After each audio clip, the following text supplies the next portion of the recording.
18 June 2026 পুনের এক যুবক কেতন আগরওয়াল নিজের বাগদত্তা সিয়া গোয়েলের জন্মদিন উদযাপন করতে বেরিয়েছিলেন। সবকিছু ছিল একদম স্বাভাবিক, একটা বার্থডে ট্রিপ, আর সামনে ছিল বিয়ের নতুন জীবন। কয়েক ঘন্টা পর একটা ফোন কল সবকিছু বদলে দেয়। কেতনকে পাওয়া যায় লোহাগড় দুর্গের নিচে একটি গভীর খাদে মৃত অবস্থায়। প্রথমে সবাই ভেবেছিল এটা একটা দুর্ঘটনা, কিন্তু তদন্ত যত এগিয়েছে ততই সামনে এসেছে এমন কিছু তথ্য যা এই ঘটনাকে শুধুমাত্র একটি মৃত্যুর ঘটনা নয়, বরং একটি সাজানো প্ল্যান মার্ডারে মামলায় পরিণত করেছে।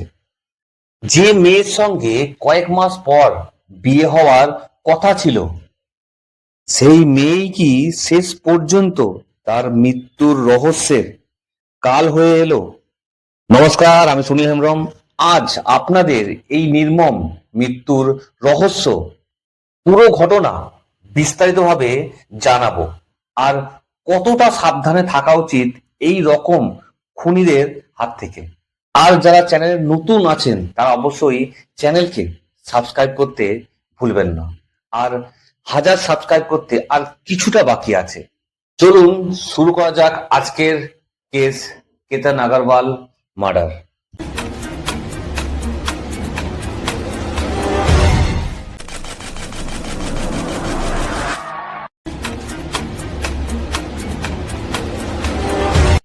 পুলিশ কেন বিশ্বাস করছে এটা অ্যাক্সিডেন্ট নয়, কিন্তু এই গল্প বুঝতে হলে আমাদের কয়েক ধাপ পিছিয়ে যেতে হবে।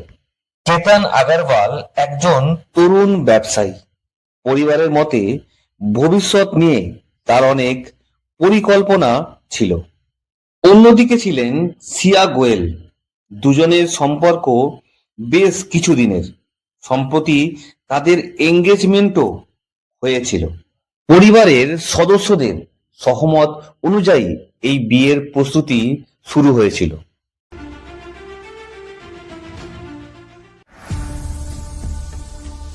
বাইরে থেকে দেখলে এটা ছিল একদম সাধারণ একটি সুখী সম্পর্ক, যেমন হাজার হাজার কাপেলের গল্প মনে হয়। সোশ্যাল মিডিয়াতে হাসি মুখ, ভবিষ্যতের স্বপ্ন, আর নতুন জীবনের অপেক্ষায়। কিন্তু অনেক ক্রাইম কেসে একটা জিনিস দেখা যায়, যেটা সবচেয়ে গুরুত্বপূর্ণ: সত্যিটা বাইরে থেকে দেখা যায় না। যে সম্পর্ক বাইরে থেকে পারফেক্ট দেখায়, তার ভেতরে কি চলছে সেটা অনেক সময় সবচেয়ে কাছের মানুষটাও জানে না।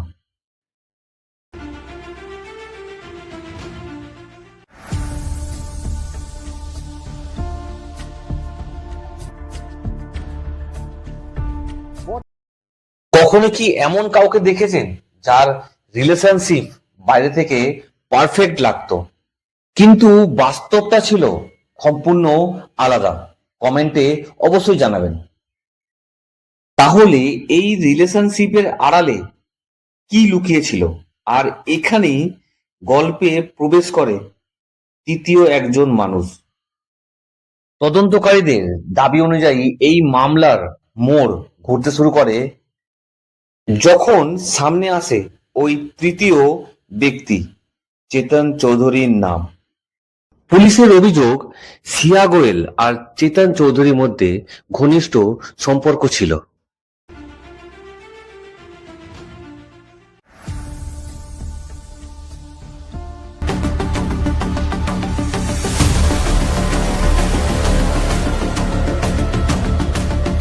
এবং এঙ্গেজমেন্ট হওয়ার পরেও অনেকবার ফোনে কথা বলাও হয়েছে। এই তথ্য সামনে আসার পর তদন্তকারীরা ঘটনাটিকে শুধুমাত্র দুর্ঘটনা হিসেবে দেখতে রাজি হননি। কারণ তখন একটা প্রশ্ন তৈরি হয়: যদি সবকিছু স্বাভাবিক হয়ে থাকে, তাহলে এই তৃতীয় ব্যক্তির উপস্থিতি কেন, আর তিনি ঠিক কতটাই বা গুরুত্বপূর্ণ? একজন হবু স্বামী, আর একজন হবু স্ত্রী, আর একজন কথিত প্রেমিক। গল্পটা এখান থেকেই বদলাতে শুরু করে। যদি একজন মানুষ বিয়ের প্রস্তুতি নেয়, তাহলে একই সময়ে অন্য কারোর সঙ্গে সম্পর্ক রাখার কারণ কি হতে পারে? সেদিন সকালে ঘুম থেকে ওঠার সময় কেতন কি একবারও কল্পনা করতে পেরেছিলেন যে এটাই তার জীবনের শেষ দিন হতে পারে? একজন এমন ব্যক্তি যার উপস্থিতি কেতনের মৃত্যুর সঙ্গে সরাসরি সম্পর্কিত কিনা, সেটাই পরে তদন্তে বড় প্রশ্ন হয়ে ওঠে। তদন্তে এমন ছবি উঠে আসে যা পুরো ঘটনাকে আরো ভয়ঙ্কর করে তোলে। পুলিশের সন্দেহ, কেতনের মৃত্যুর কয়েক ঘন্টা আগে একটা পরিকল্পনা করা হয়েছিল।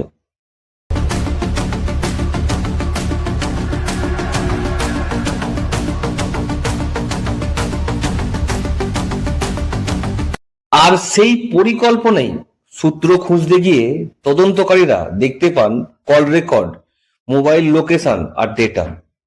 এমন কিছু টাইমিং যা তাদের সন্দেহ আরো গভীর করে তোলে। কিন্তু প্রশ্ন হলো, জন্মদিন উদযাপনের সেই দিন আসলে কি হয়েছিল?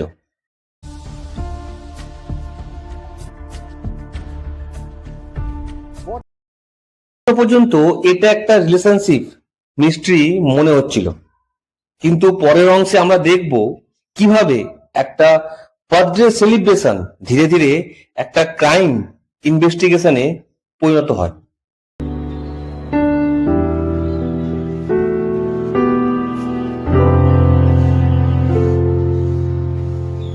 কারণ তদন্তকারীদের দাবি অনুযায়ী সিয়া গোয়েল এবং চেতন চৌধুরীর মধ্যে শুধু পরিচয় ছিল না, তাদের মধ্যে ছিল একটা ঘনিষ্ঠ সম্পর্ক।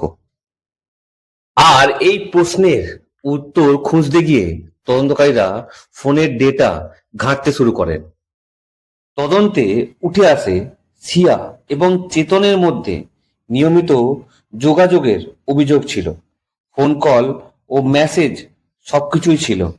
তখন তদন্তকারীদের মনে একটা প্রশ্ন জাগে, যদি এই সম্পর্ক শুধু বন্ধুত্বের হয়, তাহলে এত ঘন ঘন যোগাযোগ কেন? আর যদি সম্পর্ক তার থেকেও বেশি কিছু হয়, তাহলে কেতনকে এইভাবে ফাঁসানো হলো কেন? এই যোগাযোগ ঠিক কতদিন ধরে চলছিল?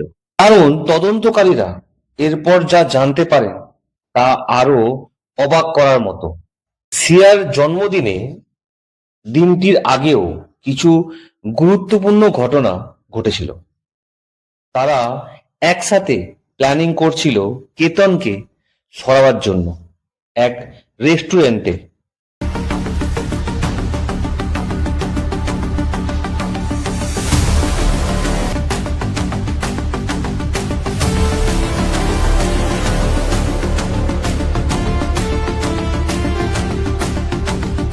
এই ঘটনাগুলোর পরবর্তীতে পুলিশের নজরে আসে, কারণ তদন্তকারীরা চেষ্টা করছিল কেতনের মৃত্যুর আগে প্রত্যেকটি ঘন্টা পুনর্গঠন করতে।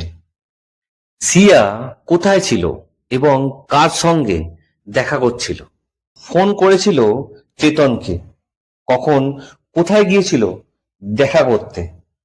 প্রশ্নগুলোর উত্তর খুঁজতে খুঁজতেই তারা একটা অদ্ভুত টাইমলাইন তৈরি করতে শুরু করেন। কয়েকটি জায়গায় এমন কিছু মিল পাওয়া যায় যা তাদের সন্দেহ আরো বাড়িয়ে দেয়। 8ই জুনের সকাল, কেতন আগরওয়াল বাড়ি থেকে বের হয়। পরে তিনি বাগদত্তা সিয়া গোয়েলকে পুনে মুম্বাই হাইওয়ের কিওয়াল সেতুর কাছ থেকে গাড়িতে তোলেন। এরপর সবাই লোহাগড় দুর্গের দিকে রওনা হয়। সেদিন সিয়ার জন্মদিন ছিল বলে ট্রিপটি বিশেষ পরিকল্পনার ছিল।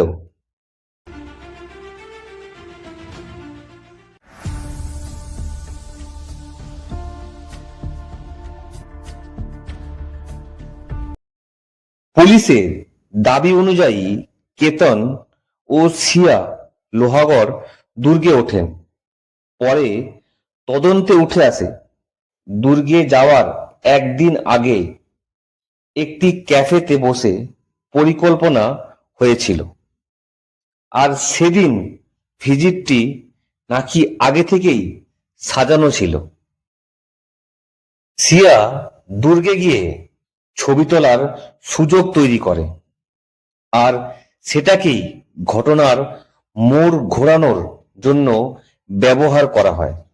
সিয়া ওই সময় ছবি তোলার নাম করে কেতনকে ঠেলে খাদে ফেলে দেওয়ার পরিকল্পনা কার্যকর করে। ঠিক 11টা নাগাদ সিয়া তার হবু শাশুড়িকে ফোন করে, জানান যে কেতন ছবি তুলতে গিয়ে খাদে পড়ে গেছে। ঘটনাটা ঘটার পরই দুর্ঘটনার বয়ান সামনে আনা হয়েছিল। সিয়ার মূল মোটিভ তদন্তে দাঁড়াচ্ছে বিয়ে এড়ানো আর সম্পর্ক ভাঙার ভয়কে কেন্দ্র করে তদন্তকারীদের দাবি সিয়া নাকি কেতনকে বিয়ে করতে চাননি, কারণ তিনি আগে থেকেই চেতন চৌধুরীর সঙ্গে সম্পর্কে ছিলেন, আর কেতনের সেই সম্পর্ক ভাঙতে রাজি হচ্ছিলেন না। সবচেয়ে জোরালো দাবি, সিয়া নাকি পরিবারকে সরাসরি না বলার বদলে কেতনকে সরিয়ে দেওয়াকেই সহজ পথ ভেবেছিলেন। নিজের পরিবারকে বিয়ের কথা বলা বা আপত্তি জানানো কেতনকে খুন করা তার কাছে সহজ মনে হয়েছিল। সিয়া মনে মনে ভেবেছিল, যদি কেতনকে সরিয়ে দিতে পারি তাহলে অন্তত কিছু বছর বিয়ের চাপ থেকে মুক্তি থাকব। পরে চেতন চৌধুরী পুরনো প্রেমিকাকে বিয়ে করে তো এমন ভাবনা ছিল। একই সঙ্গে চেতনও নাকি বিয়ের আগে আরো সময় চেয়েছিল, ফলে দুজনের স্বার্থ এক জায়গায় মিলে যায় বলে এই কাজ করে। কেতন অনেক আগে থেকেই বুঝতে পারছিল তার আচরণ পুরো পাল্টে যাচ্ছিল বলে নিজেই পরিবারকে জানিয়েছিলেন। সিয়ার আচরণ বদলে যাচ্ছিল, কথায় কথায় রাগ, সামান্য বিষয়ে ঝগড়া আর অস্বাভাবিক ব্যবহার। এই অশান্তি ধীরে ধীরে সম্পর্কের ভাঙন ও চূড়ান্ত ষড়যন্ত্রের দিকে গড়ায়। তারপরেই ঘটে এই ঘটনা।